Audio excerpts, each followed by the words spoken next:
I think we need to be prepared and to expect that at least some of the people who walk through our doors have experienced some kind of trauma in life.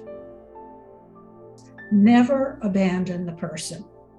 Do not say, the stuff you're talking about doesn't really belong in spiritual direction, and you should go and see a therapist. Goodbye and good luck. Okay? That's abandoning someone. Okay?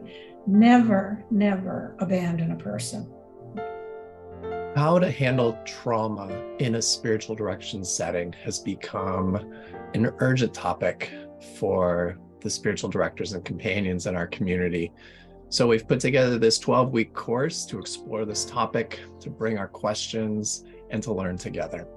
We will offer a broad range of perspectives from spiritual directors who are also mental health professionals, as well as spiritual companions who have creatively woven spiritual trauma care into their listening practice.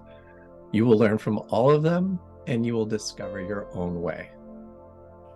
I think we need to continuously ask ourselves, do I have sufficient background? Do I have sufficient education? Do I have sufficient emotional strength to really meet this person at the level that they need and deserve and want?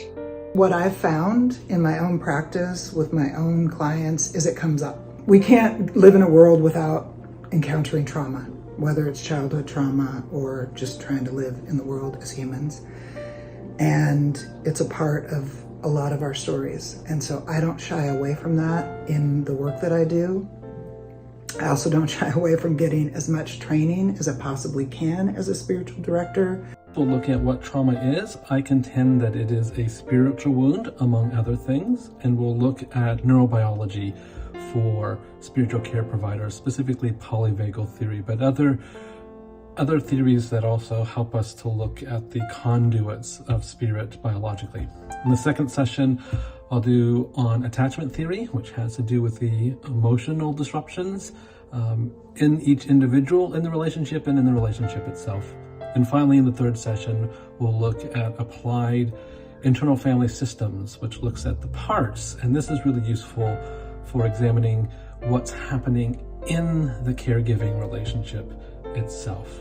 I will be sharing my workshop specifically about both my own perspective as well as some insights about how to become a trauma-informed provider, specifically the competencies that trauma consciousness can provide in spiritual care and companioning relationships.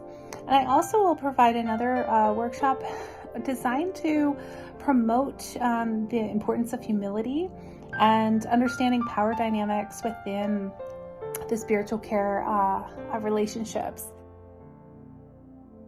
So I hope to provide some insight and provide some practice tips and ways to kind of include your own perspective, as well as holding space in a trauma-conscious way.